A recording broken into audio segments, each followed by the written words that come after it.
Buenas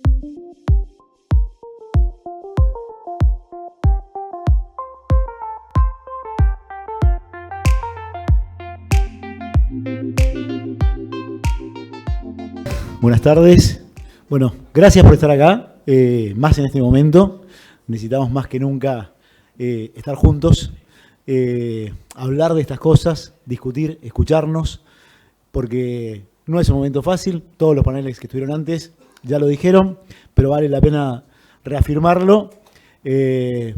Nunca probablemente hemos estado en los 40 años de democracia en una situación tan compleja en la combinación de factores que hoy están afectando al periodismo y al periodismo profesional por sobre todas las cosas. Así que estar acá y además tener a alguien como Silvio Weisberg con nosotros es lujazo. Digo, la verdad que son estas cosas que FOPEA nos permite poder tenerlos con nosotros, tener su palabra, poder escucharlos. Silvio, además de lo que ya se contó de él, es además presidente de la International Communication Association, es probablemente una de las figuras más referentes en los estudios de comunicación y periodismo en el mundo, pero además es uno de los tipos más generosos que yo conozco, que siempre está dispuesto. Lo llamás y el tipo te da una mano, te da una respuesta, te presta la agenda, se presta para estar acá con nosotros. Y la verdad que eso es un montón. Y me parece que eso hay que valorarlo mucho. Gente ocupada, gente que la requieren de muchos lados y se hace un tiempo para compartir sus estudios, sus conocimientos. Y además, una cosa que a veces los periodistas hacemos poco, que es que con el mundo de la comunicación que nos comunicamos es con los que se ocupan de los periodistas. Y Silvio es una mirada que es bastante más amplia que esa, que conoce mucho más y que nos permite poder enriquecernos. Y me parece que cada vez más necesitamos de esto, de esta cosa de multiplicidad de interlocutores. Desde gente que viene de la tecnología a gente que viene de la antropología, la sociología, la comunicación. Cada vez el periodismo requiere más de gente que tenga esos conocimientos. Así que, primero, Silvio, buenas tardes y gracias de nuevo. Buenas tardes, es un placer estar acá y muchísimas gracias por tu generosa presentación, Flavio. Es un placer estar aquí, pena que me cueste. Bueno, como diría Fito Páez, Washington siempre estuvo cerca y más ahora con el tiempo Trump, ¿no? Exactamente, sí. Para bien o no, pero aquí estamos. Sí. Bueno, y como Washington siempre estuvo cerca y ahora con Trump parece que bastante más, vamos a hablar de fenómeno muy actual que está en todo el mundo, pero que en la Argentina tenemos, como siempre, algunas vanguardias iluminadas que nos ponen ahí un poquito más arriba y un poquito más tensos.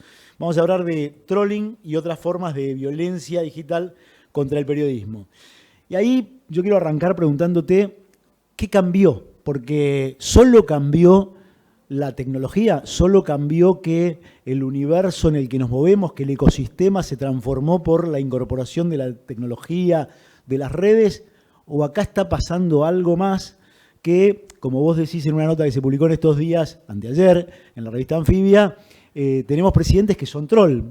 Trump es el troll en jefe, vendría a ser, y esto parece que excede solo que la tecnología nos habilitó para cruzar algunos umbrales, para que se digan algunas cosas, pero también para que haya una audiencia dispuesta a aceptar esos umbrales y a entrar en ese tipo de conversación. Sí, estoy de acuerdo con la premisa de lo que comentás. Creo que no es solamente la tecnología, sino que hay otros factores que explican, digamos, el trolling o el odio digital o el acoso digital, especialmente a periodistas, no solamente a periodistas, digamos, pero particularmente a periodistas.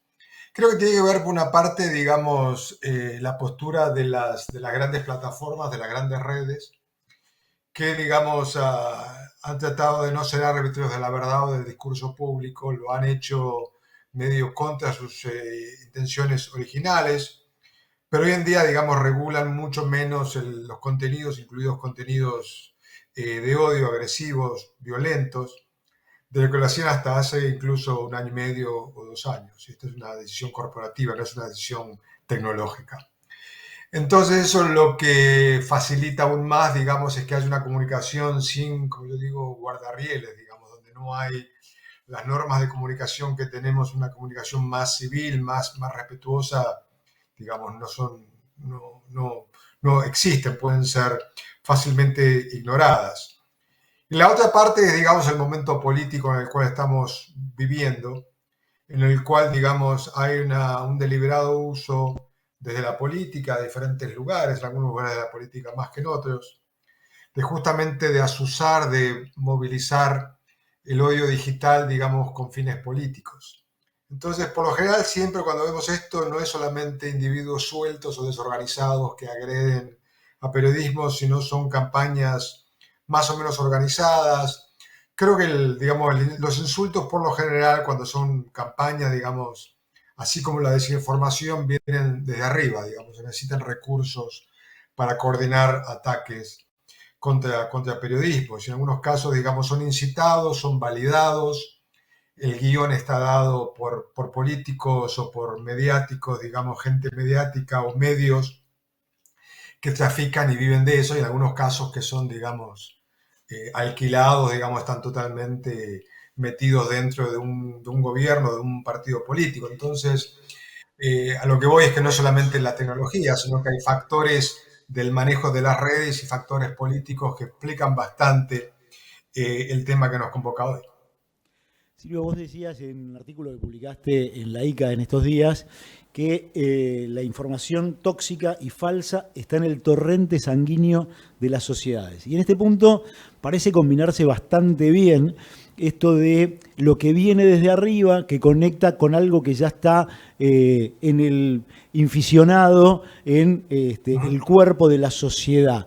Ahora, también me parece como que la sociedad no advierte esto, el viene desde arriba, esta asimetría, y de hecho desde el poder una de las cosas que escuchamos recurrentemente es ¿por qué no puede criticar o por qué no puede insultar directamente el presidente, una autoridad, y es susceptible de ser criticado por los periodistas? Es como que parecería que la sociedad no advierte esa asimetría de la que vos estás hablando. Sí, yo creo que la asimetría, digamos, lo que estamos viendo en comunicación digital, y esto, digamos, un poco haciendo un zoom fuera del periodismo, es que hay estructuras de comunicación piramidal, de líderes de opinión, flujos de influencia que son tan viejos como la comunicación de masas.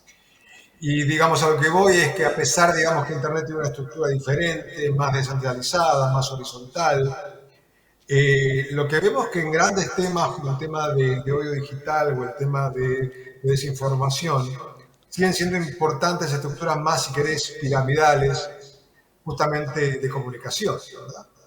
Y para eso necesita estrategia, talento, recursos, en algunos casos carisma, digamos, hay la cuestión de gente que tiene bastante arrastre como influencers, antes llamaban líderes de opinión, se llaman influencers, pero esas viejas dinámicas de la comunicación de masa muestran que todavía siguen siendo vigentes. Esa falsa horizontalidad de la que terminamos diciendo, bueno, pero al fin y al cabo todos somos iguales en el ecosistema digital, parece no estar no solo tan advertida, sino que al mismo tiempo lo que vemos es una cosa que parecería curiosa. Nunca los medios tradicionales, nunca el periodismo ha estado en una situación de tanta fragilidad como la que hoy tiene. Porque tiene problemas de audiencia, porque tiene problemas de sustentabilidad, porque tiene problemas de legitimidad y credibilidad. Sin embargo, lo que vemos es que todos estos líderes de los nuevos populismos, la nueva derecha, pero también de la izquierda, tienen al periodismo como un objeto de ataque permanente y sistemático. ¿Vos a qué lo atribuís? Y esto del trolling, esta de la violencia digital, de ponerlos en el primer lugar y hacer esos fusilamientos mediáticos que están, como bien vos decías, organizados claramente, que no son espontáneos. A ver, lo que es evidencia es una cosa que usualmente en conversaciones sobre el periodismo, digamos que va contra una idea común en conversaciones sobre el periodismo. Un tema común es el periodismo ya no importa como antes por las redes sociales y todo, digamos, una serie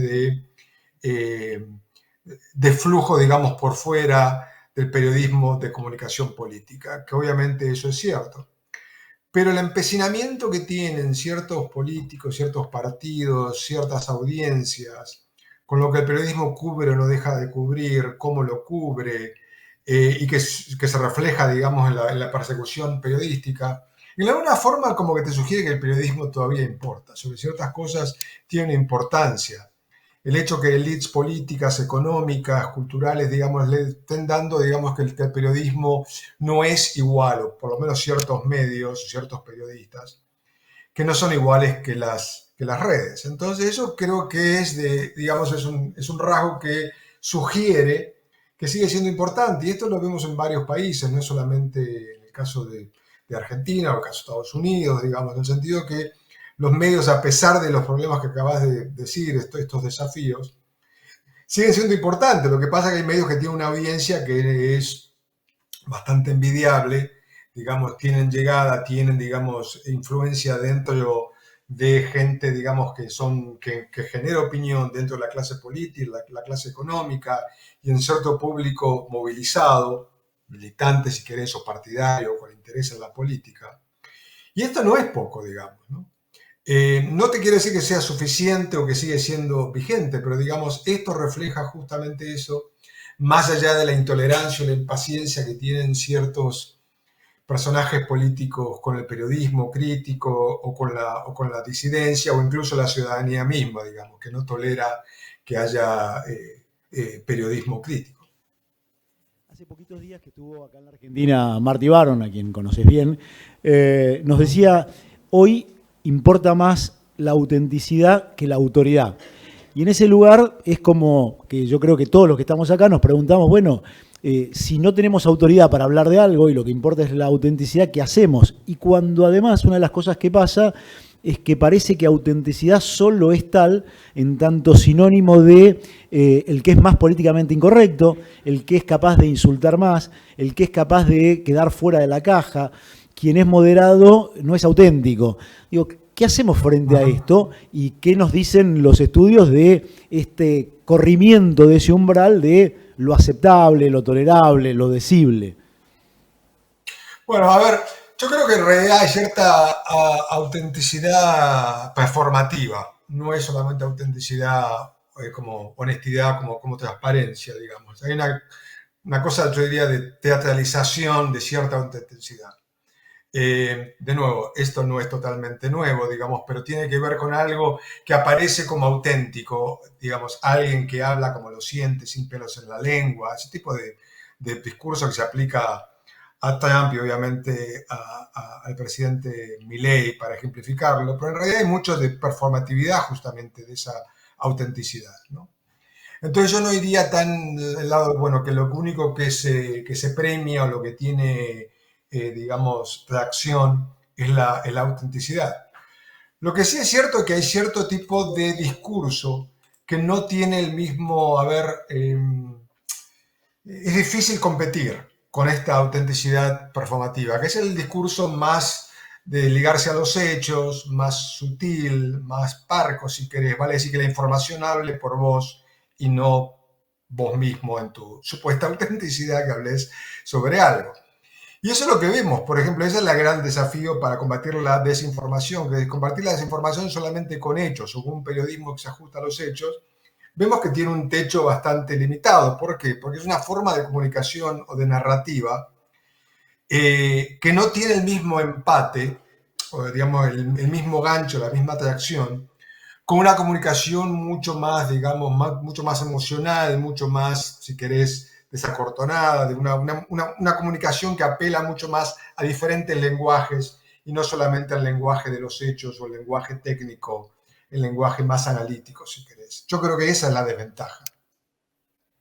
Frente a esa ventaja, ¿qué herramientas tenemos? ¿Qué herramientas podés encontrar para romper la burbuja de sentido, las cámaras de eco, estos espacios que no se tocan, pero que los rompen estos líderes que tienen, por supuesto, por ese lugar de liderazgo, por ese lugar de preeminencia del poder, que tienen una capacidad de atravesarlas bastante eficiente, que tienen muchos recursos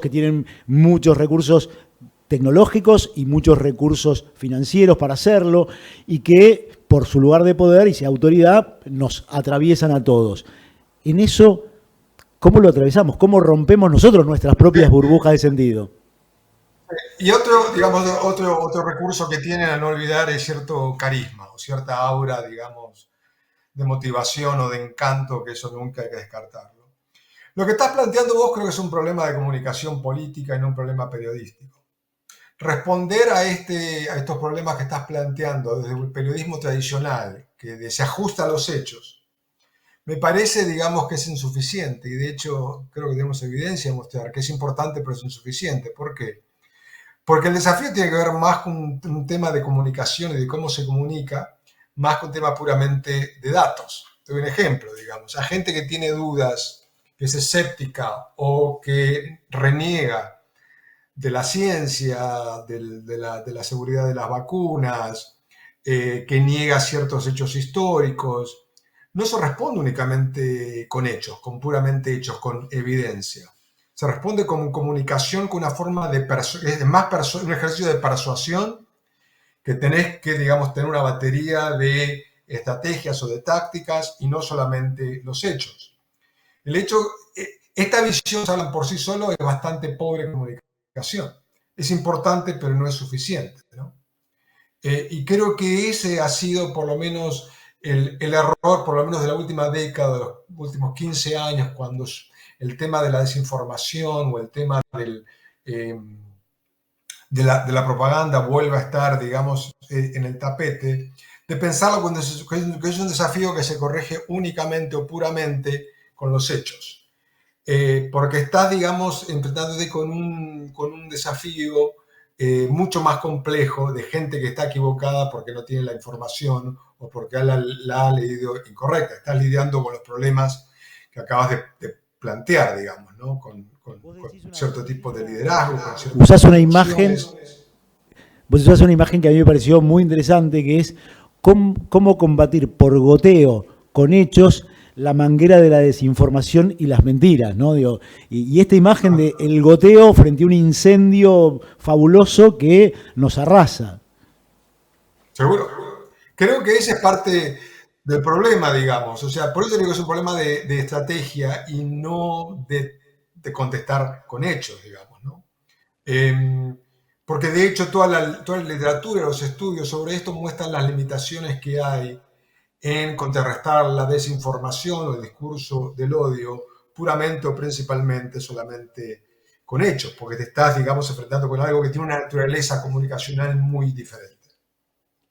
En ese lugar hablamos mucho todo el tiempo de la comunicación emocional, de la polarización afectiva, de el fortalecer el discurso sobre la base de la ira, la frustración. Vos mencionás bastante con esta elección en Estados Unidos la definición de frustración, una sociedad frustrada, pero también hemos visto mucho de enojo, mucho de ira, y parece que ahí es donde ¿es posible que si establecemos algún tipo de búsqueda de empatía con la sociedad encontremos algún terreno fértil para entrar? Sí, bueno, a ver, creo que tocas un tema fundamental ahí. Creo que la empatía y entender por qué la gente tiene niveles altos de frustración, de bronca, de malestar social, de que las cosas, digamos, no mejoran, es fundamental para entender, no solamente para cualquier campaña electoral, sino para entender cualquier intento, digamos, de oposición frente a la propaganda y la desinformación. Digamos, entender por qué cosas que son, desde una perspectiva clásica periodística o científica, son falsedades, tienen tanto arrastre, digamos. Sin eso es muy difícil entender, digamos, sin entender por qué la gente puede creer cosas que ostensiblemente no son ciertas o son verdades a medias. Le estás cerrando el tiro. No es solamente una falta de respeto o un desprecio, digamos, sino entender por qué ciertos temas continúan siendo, tienen eh, eh, tanta atracción, ¿no? Creo que eso desde la comunicación estratégica es un paso primordial. Hace poquito, Giuliano D'Empoli decía, no podemos entrar en la pelea, porque en la pelea perdemos. El conflicto, no tenemos las herramientas, no sabemos cómo hacerlo. Es el lugar que ellos buscan, porque con eso visibilizan y expanden su mensaje. Él decía una palabra que fue deal, de alguna manera negociar. Y la pregunta es, ¿y qué negociamos? ¿Y desde dónde negociamos? Porque nos parece como, bueno, negociamos con un señor que viene con un palo gigantesco, que tiene todos los recursos y nosotros somos un alfeñique indefenso frente a eso. Bueno, pero ese es uno de los desafíos que el periodismo tiene en situaciones, digamos, si querés llamarla, de protoautoritarismo en ciertas democracias, digamos. Y creo que porque va a un lugar donde solamente hacer periodismo, como siempre, pareciera no ser suficiente. Pero el periodismo tampoco está diseñado para hacer comunicación estratégica, ¿no? Entonces, estoy hablando de periodismo que tiene, digamos, respeto, interés, curiosidad en contar noticias, en mostrar hechos, en un poco abrir la cabeza sobre lo que está pasando. El periodismo no está diseñado desde. El caso de Estados Unidos fue claro, durante los años de Trump tuvo todo un desafío que ahora vuelve a estar reflotado en las últimas 48 horas. ¿Cuál es el rol del periodismo en estas cosas? Y hay posiciones ortodoxas como la de Martin Baron que dice, bueno, tenemos que hacer lo que el periodismo siempre tiene que hacer, que es ver cómo funciona el poder, documentar los recovecos del poder, contar historias y traer datos. No ser, digamos, entre comillas, activista. Y la otra posición es, no, en realidad, cuando la democracia está en peligro, por diferentes razones, tenés que tener una posición mucho más activa a favor de la democracia, no a favor solamente de los datos. Quiere decir, no ignorar datos, sino que la posición que tenés que tomar es de democracia. Entonces, por ejemplo, frente a un líder político que todo el tiempo está diciendo mentiras, ¿le pones el micrófono o lo sacás de cámara? ¿Lo pones en redes sociales o lo sacás? Volvés a contar las cosas que vuelve a contar, por más que después le hagas un sándwich de fact-checking. Un sándwich quiere decir, contás la verdad, mostrás lo que el líder propagandístico, mentiroso, etcétera, diga, y después volvés a hacer un fact-checking. Eso no funciona, es una cosa muy, digo, a pesar que hay experiencias de laboratorio que te muestran que en algunos casos funciona, otros no, me parece incluso bastante poco práctico en algunos casos para hacerlo. Entonces esa pregunta sigue siendo válida, de cómo te planteas, no frente a la noticia, sino frente a la mentira o frente al odio, que lo que busca es visibilidad, audiencia, ruido, digamos, busca justamente que lo cubras. Y obviamente el caso de Trump es el maestro de esto, digamos, porque han sido muy hábil él históricamente, incluso antes de entrar a la política, de generar hechos noticiosos, ¿verdad? En los cuales es muy difícil que el periodismo se sustraiga, por más que lo haga de una forma crítica, por más que lo cubra de forma críticamente, le está dando aire, le está dando micrófono. Y ese desafío creo que no tiene respuesta clara. Frente a esto que decís, preguntas, en tu último artículo de LK decías precisamente, en vez de seguir lamentándonos, es un tiempo para abrir una esperanza y para hacernos preguntas. Y lo planteabas básicamente sobre el ámbito académico, el ámbito educativo. ¿Cuál crees que deberían ser las preguntas que deberíamos hacernos hoy para ver si encontramos alguna respuesta? La pregunta es si lo que pensamos que funciona, lo que debe funcionar, realmente funciona. Y entiendo que es una pregunta que a veces en las redacciones es difícil de hacerse, porque las redacciones no están pensadas, diagramadas, estructuradas para hacer este tipo de preguntas. Están estructuradas para contar noticias, digamos, para buscar historias interesantes, para contar lo que está pasando ahora, digamos, ¿no? Y eso es muy válido, pero, digamos, para enfrentar con algunos de estos desafíos que tenemos ahora, digamos, se necesita otro tipo de cabeza. Yo le decía en la academia, porque en la academia hay ciertos convencimientos de que cómo plantearse o qué investigar frente a esto. Y creo que todavía seguimos, digamos, no es convincente que realmente sea efectivo para lo que uno pretende que se llegue, digamos, ¿no? Y creo que esa es la pregunta que se puede hacer para cualquier institución, digamos, en sentido, instituciones que trabajan para el fortalecimiento de la democracia o para confrontarse con enemigos de la democracia. Vale la pregunta pensar si lo que estamos haciendo, que pensamos que es importante y efectivo, realmente lo es, o en realidad obedece si querés, en un prejuicio, digamos, en un sesgo profesional nuestro, institucional nuestro, que es lo que hacemos, digamos. Entonces pensamos que es válido, ¿verdad? Una pregunta inevitable que es, bueno, ¿qué tiempo se abre? Vos decías en uno de tus artículos que se abre un tiempo de consecuencias imprevisibles e inquietantes. De lo último que viste en la campaña de las elecciones de Estados Unidos, en donde Trump fue, la verdad es que si algo no se le puede decir es que no haya sido transparente, como no se le puede decir a Milei que no lo haya sido, digo, y claramente advirtió quién eran sus enemigos, ya no solo sus adversarios o rivales, y entre los cuales estaba el periodismo, las organizaciones de la sociedad civil, digo, hay acá un enemigo muy claro, muy identificado, que la sociedad avaló en una porción muy mayoritaria.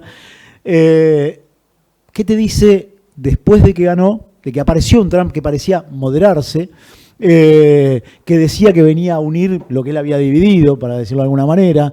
¿Qué te permite visualizar proyectándolo de lo que viene? Bueno, creo que no hay indicios para pensar que sea diferente a su primer gobierno o que no sea consecuente con mucho de lo que dijo, digamos. Todo permite pensar, y obviamente es todo el terreno especulativo esto, de que va a ser consecuente con muchas de las cosas, tal como fue el presidente Milei. No hay motivo para pensar que haya una corrida, entre comillas, hacia el centro, una moderación. Eh, digamos, la política es más complicada de lo que un candidato anuncia o quiere hacer, o como siempre. Pero en el caso de Trump, que va a tener mayoría quizás en el Senado y en el Congreso, más el propio poder de la presidencia, más que está, digamos, obsesionado con ciertas cosas que podemos hablar, eh, especialmente vinculado al periodismo. Es claro que con temas del periodismo, digo, te hago una enumeración rápida. No sería sorprendente que inicie juicios contra periodistas a partir de una manipulación o meter mano en serio en el Departamento de Justicia. Es claro que va a seguir con insultos porque es lo que hacia el periodismo, porque es lo que ha hecho el Te interrumpo un puntito para algo que estuvo diciendo Trump en campaña, que cuando vos decís los juicios que pueda iniciar Trump, él dijo, los periodistas que mienten van a conocer a su novia en la cárcel. Ese es el próximo punto que tenía, justamente cárcel. Pronto eso, después, digamos, vale la violencia contra el periodismo. Él lo ha dicho claramente, no de validar, digamos, en el sentido, hace unos días, uno de los últimos actos, dijo algo para ese efecto. Y el otro punto es el tema del control, ¿no? La vigilancia de periodistas o de organizaciones. Esto, digamos, lo especula gente que es muy dramática, en el sentido que es muy, digamos, conservadora en sus especulaciones, que esto es factible, que un gobierno Trump haga este tipo de cosas.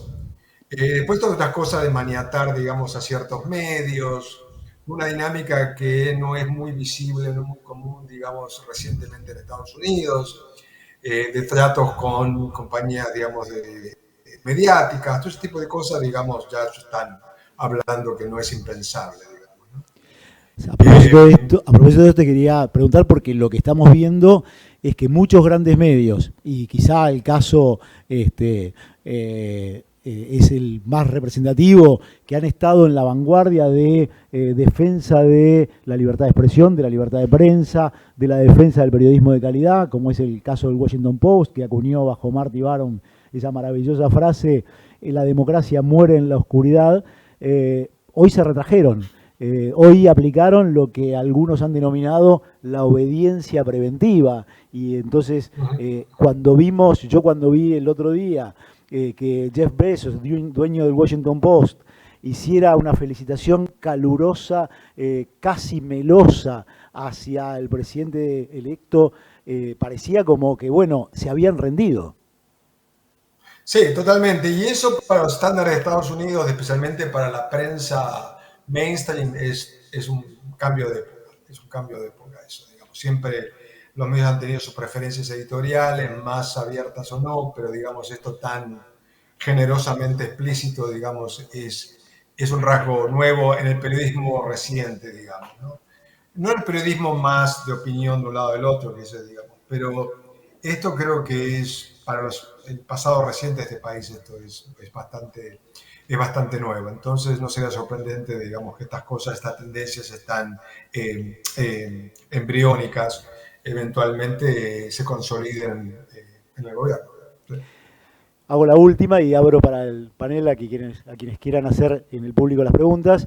Eh, la última tiene que ver con algo que también decías vos, que contra esto hay que contraponerle educación.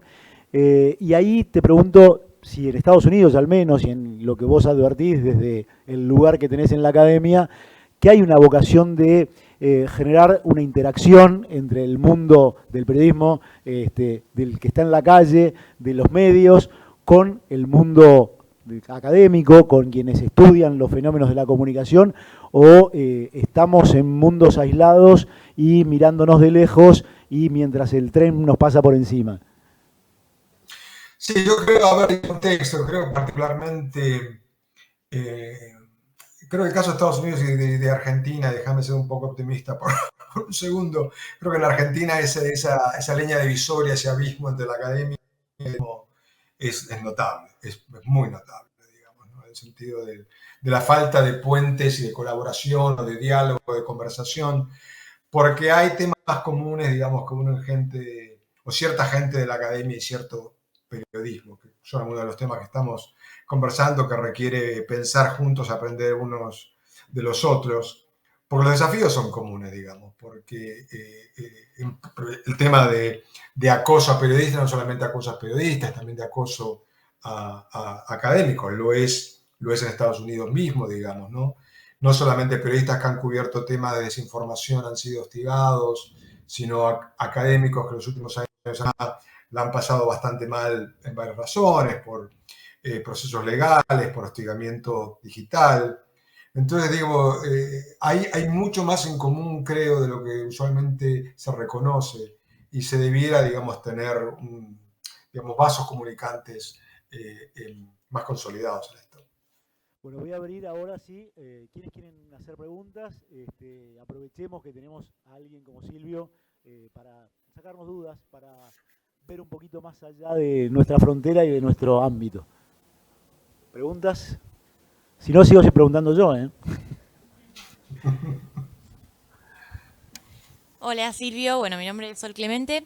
Justo como Claudio mencionó el tema de que el CEO de Amazon compró el Washington Post, yo lo que quería preguntar era esto, ¿qué pasa cuando los grandes empresarios, en este caso, bueno, de Estados Unidos, pero puede pasar tranquilamente acá en Argentina, compran un diario tan importante con una editorial? ¿Se puede convivir bien con eso para los periodistas o se vuelve un poco más complicado? Gracias.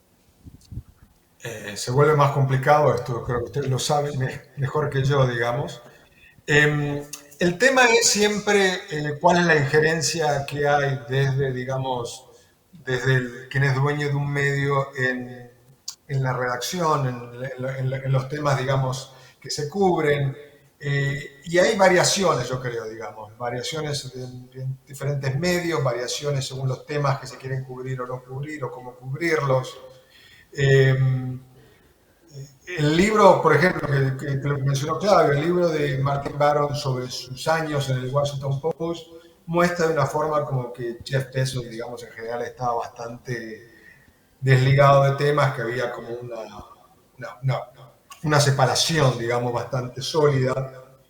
Y él se convirtió en crítico que después que él se va del Washington Post, digamos, lo dijo en unas presentaciones públicas, esto, digamos, ya no era tan sólido, esta línea divisoria, que tenía que ver con quién Bezos contrata como, digamos, el editor general del Washington Post después que se fuera Barron. Entonces creo que depende mucho de la posición del momento que tenga un dueño de un medio y a quién contrata, para mí esto es vital, a quién contrata como, digamos, como secretario general, editor general de una redacción. Y creo que varía esto de medios a medios, pero sí, o sea, tenemos evidencia de sobra que esto se complica mucho más. Y el otro punto es que no todos los dueños tienen los mismos intereses, digamos, en el sentido de por qué tienen un medio periodístico. Y yo no me atrevería a generalizar justamente porque lo que sabemos es que las diferencias importan. Si es un grupo industrial, si es un grupo financiero, si es una familia con diferentes prioridades o intereses que es dueña de un medio, digamos, toda una serie de factores que pueden alterar algo. No lo digo en el sentido normativo de ser mejor o peor, sino, digamos, que hay importantes diferencias que no se pueden generalizar frente a esto. Pero lo que de esto te muestra, y cierro aquí, con el caso de que se sospechaba, o algunos optimistas sospechaban, que la prensa de los billonarios, como el caso de Jeff Bezos de Washington Post, o el dueño actual de Los Angeles Times, que también, digamos, fue quien decidió no aprobar una editorial a favor de Kamala Harris, que en realidad en algunos temas, en algunas coyunturas, digamos, abiertamente interceden lo que regularmente es una decisión autónoma del cuerpo editorial. A ver, por aquí Sí, tenemos otra. Cristian Falabella, yo soy editor de Noticias Mercedinas, es un medio hiperlocal de Mercedes, provincia de Buenos Aires. Y quería señalarte esto de los discursos de odio con respecto a esto, cómo la gente en las redes sociales, cuando hay alguna publicación que se ve por ahí molesta, como este rol que siempre decimos, ¿no?, del periodismo, ¿no?, que investiga, que trabaja, que difunde, que dice lo que está pasando, aunque algunos no quieran escucharlo ni verlo. Caso, por ejemplo, y voy a ir a algo más cotidiano que esto de Estados Unidos, por ejemplo, los jubilados de PAMI no pueden acceder a los medicamentos porque no tienen cobertura, y bueno, nos toca todo, le toca a nuestros padres, le toca a los abuelos de nuestros hijos, nos toca a nosotros mismos. Son cosas que nos afectan a todos y que por ahí molesta que se digan, porque, claro, ¿cómo puede ser? Está pasando un cambio y, bueno, no hay que decir nada hasta que se acomode. Y entonces, si lo decís es porque estás ensobrado, como dicen las autoridades de la nación, o si lo decís es porque tenés intereses. Y no necesariamente es eso, simplemente es lo que está pasando y lo que hay que contar.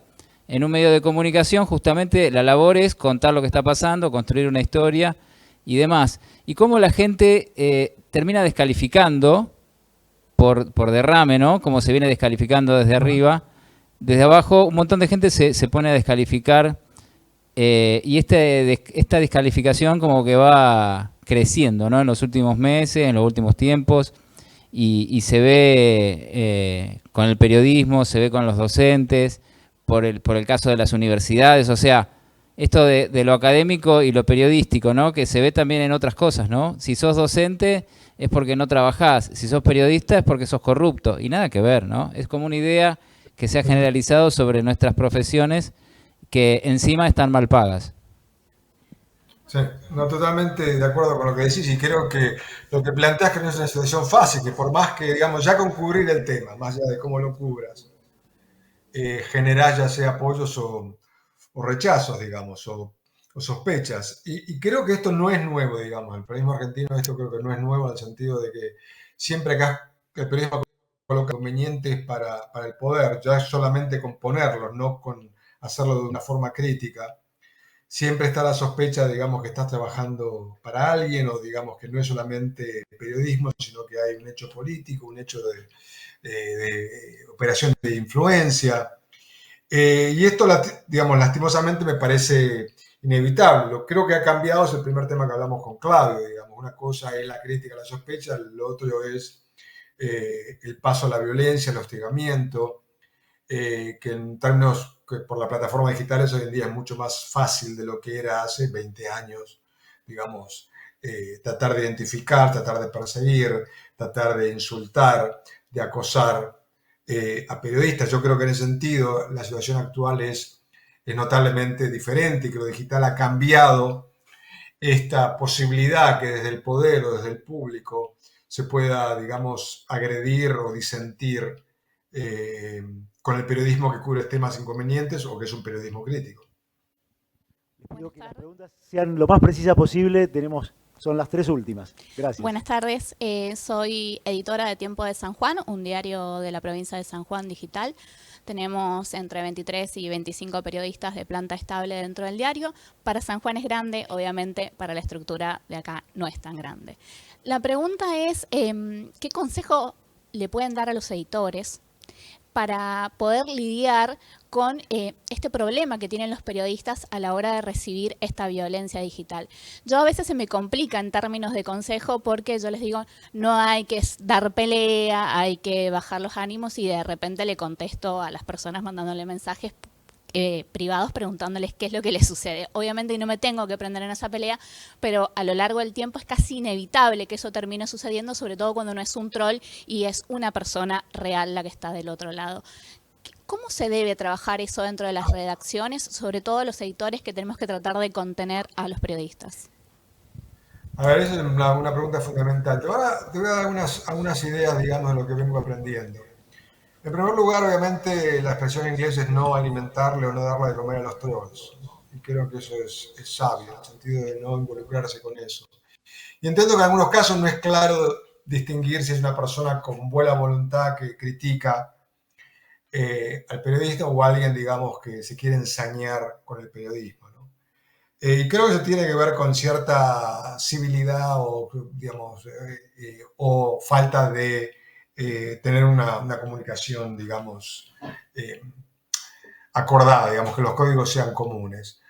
El segundo punto es tener cosas básicas de seguridad digital. Creo que muchas redacciones han tratado de dar ciertas herramientas, digamos, en capacitación a periodistas sobre seguridad digital, de protegerse ellos mismos, de proteger su relación con fuentes. Y creo que esto es importante y tiene que venir de las redacciones, digamos.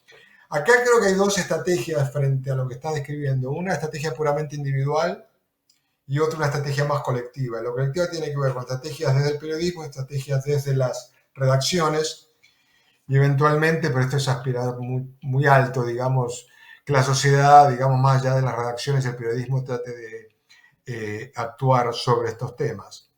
Y creo que desafortunadamente, por lo general, muchos periodistas se encuentran solos o solas, digamos, en situaciones de violencia, y que no tienen apoyo de las redacciones mismas. Y el apoyo, pues, un apoyo de capacitación digital, tener oportunidades para conversar, discutir con editores, con editoras, con colegas, digamos, qué hacer frente a ataques aislados o a ataques coordinados. En qué momento, digamos, acudir, digamos, a apoyo fuera de la redacción. En algunos casos hay redacciones que tienen una forma de registrar los ataques o de documentarlos, pero esto requiere esfuerzo, requiere recursos, requiere atención. Creo que tiene que ver esto, digamos, pensarlo que este es un problema colectivo y no solamente un problema individual. Entonces se necesitan respuestas colectivas y no que cada periodista tome decisión, digamos, individual sobre cómo cubrirse, cómo bajar su perfil en las redes, cómo no cubrir temas por temor, digamos, a la posible hostigamiento. Para mí sería lo importante tener en mente. Penúltima pregunta.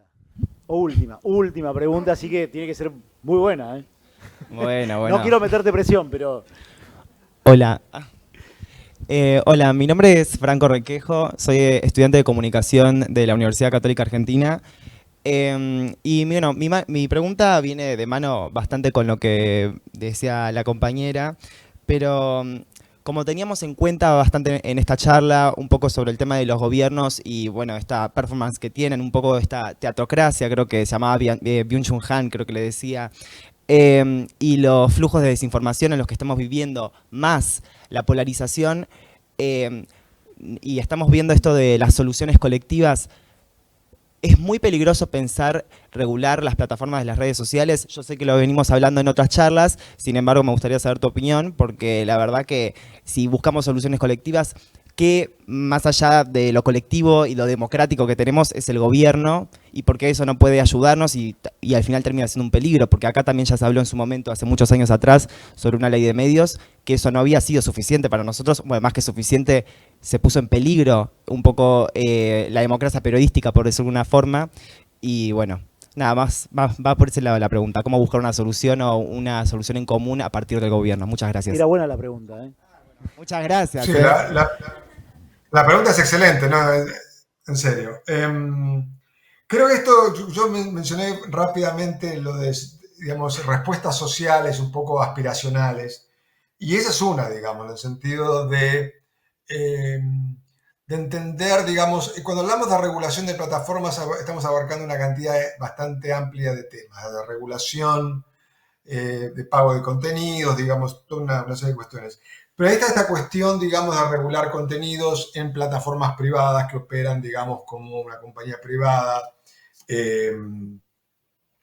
Entonces, siempre este es un tema, digamos, histórico, pero que se acentúa aún más con el hecho que son compañías que no solamente compañías locales, han tenido escaso interés, como mencionaba anteriormente, en regular a favor de la verdad o en regular a favor de la cordialidad y no de la discordia o de la violencia. Y esto creo que es muy difícil entrarle, digo, y de hecho, en el caso de América Latina es difícil encontrar intentos, porque esto necesita no solamente voluntad política de un gobierno, sino cierto apoyo de cierta parte de la sociedad civil importante, ¿no? Y creo que es difícil hacerlo, digamos, especialmente en el contexto actual de América Latina, que no es claro, digamos, que se intente hacer este tipo de cosas con las plataformas. Para mí ese es un tema pendiente, en parte porque si las plataformas realmente se comprometieran con lo opuesto a la violencia, ellos tienen mucho para hacerlo. Pueden documentar dónde se registran, cuáles son las cuentas que son responsables de la mayor circulación de discurso violento, lo podían documentar, podían convocar a gobierno, sociedad civil, para pensar qué hacer frente a esto, más allá de, entre comillas, la moderación o la regulación de contenidos. Es difícil entenderlo, digamos, es difícil que cambie fundamentalmente, no solamente si no hay acción pública desde gobierno, sociedad civil, sino sin, digamos, la intención misma de estas plataformas que son globales y obviamente tienen un poder impresionante a nivel mundial. Para mí, si eso se hace difícil pensarlo y muestra la dificultad, digamos que no hay muchos casos a nivel mundial que te muestran algo en las líneas que estás pensando, justamente, ¿no? Silvio, El caso de X es el más claro, digamos, que con un cambio de propiedad cambia absolutamente lo que es el tema de la moderación, contenidos. Y sé que estamos excedidos de tiempo, así que... no, nos quedaríamos todo el tiempo. Te agradecemos, pido un súper aplauso y te agradecemos.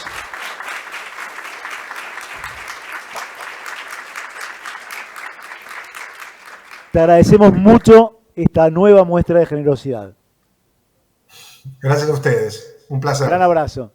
Gracias a todos. Chao, que estén bien. Y seguimos. Esto sigue todavía, así que no se vayan.